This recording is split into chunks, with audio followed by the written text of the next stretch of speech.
Chapitre 20. En effet, il fallut se rationner. Notre provision ne pouvait durer plus de 3 jours. C'est ce que je reconnus le soir au moment du souper. Et fâcheuse expectative, nous avions peu d'espoir de rencontrer quelques sources vives dans ces terrains de l'époque de transition. Pendant toute la journée du lendemain, la galerie déroula devant nos pas ses interminables arceaux. Nous marchions presque sans mot dire, le mutisme de Hans nous gagnait. La route ne montait pas, du moins d'une façon sensible. Parfois même elle semblait s'incliner. Mais cette tendance, peu marquée d'ailleurs, ne devait pas rassurer le professeur, car la nature des couches ne se modifiait pas et la période de transition s'affirmait davantage. La lumière électrique faisait splendidement étinceler les schistes, le calcaire et les vieux grès rouges des parois. On aurait pu se croire dans une tranchée ouverte au milieu du Devonshire, qui donna son nom à ce genre de terrain. Des spécimens de marbre magnifiques revêtaient les murailles, les uns d'un gris agate avec des veines blanches capricieusement accusées, les autres de couleur incarnat ou d'un jaune taché de plaques rouges. Plus loin, des échantillons de griottes à couleur sombre dans lesquelles le calcaire se relevait en nuances vives. La plupart de ces marbres offraient des empreintes d'animaux primitifs. Depuis la veille, la création avait fait un progrès évident. Au lieu des trilobites rudimentaires, j'apercevais des débris d'un ordre plus parfait, entre autres des poissons ganoïdes et ces sauroptéris dans lesquels l'œil du paléontologiste a su découvrir les premières formes du reptile. Les mers dévoniennes étaient habitées par un grand nombre d'animaux de cette espèce, et elles les déposèrent par milliers sur les roches de nouvelles formations. Il devenait évident que nous remontions l'échelle de la vie animale dont l'homme occupe le sommet. Mais le professeur Lindenbrock ne paraissait pas y prendre garde. Il attendait deux choses. Ou qu'un puits vertical vînt à s'ouvrir sous ses pieds et lui permette de reprendre sa descente, ou qu'un obstacle l'empêchât de continuer cette route.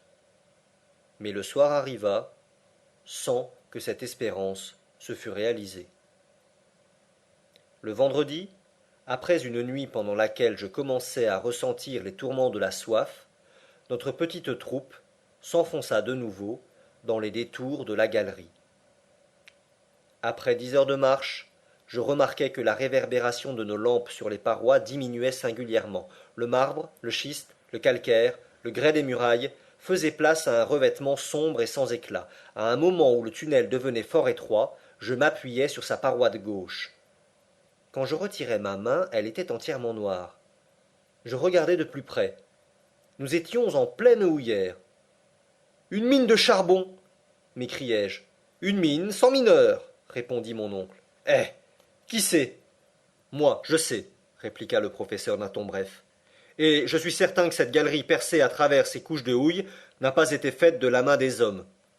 Mais que ce soit ou non l'ouvrage de la nature, cela m'importe peu. L'heure du souper est venue, soupons.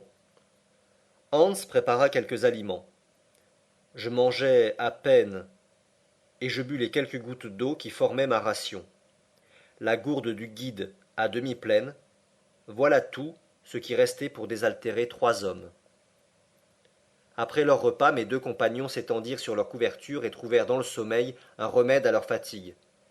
Pour moi, je ne pus dormir, et je comptai les heures jusqu'au matin. Le samedi, à 6 heures, on repartit. 20 minutes plus tard, nous arrivions à une vaste excavation. Je reconnus alors que la main de l'homme ne pouvait pas avoir creusé cette houillère. Les voûtes en eussent été étançonnées, et véritablement, elles ne se tenaient que par un miracle d'équilibre. Cette espèce de caverne comptait 100 pieds de largeur sur 150 de hauteur. Le terrain avait été violemment écarté par une commotion souterraine.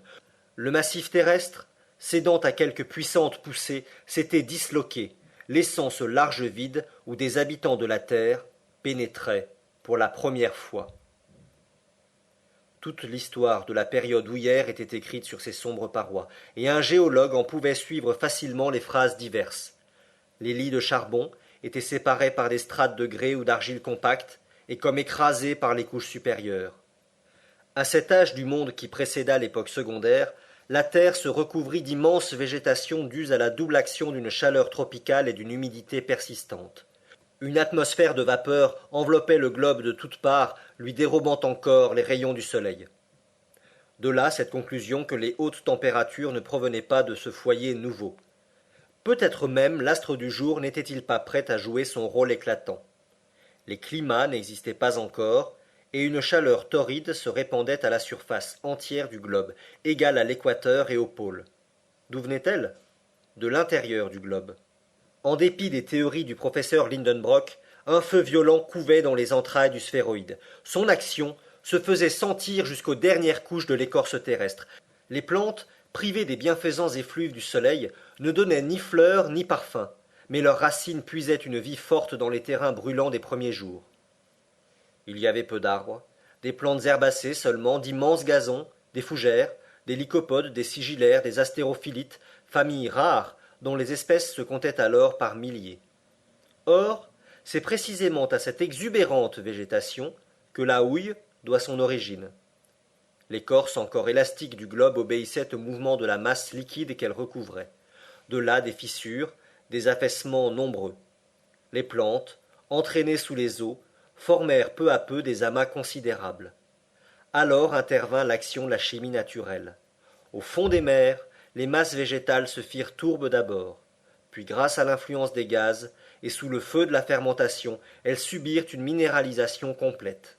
Ainsi se formèrent ces immenses couches de charbon qu'une consommation excessive doit, pourtant, épuiser en moins de 3 siècles, si les peuples industriels n'y prennent garde. Ces réflexions me venaient à l'esprit pendant que je considérais les richesses houillères accumulées dans cette portion du massif terrestre. Celles-ci, sans doute, ne seront jamais mises à découvert.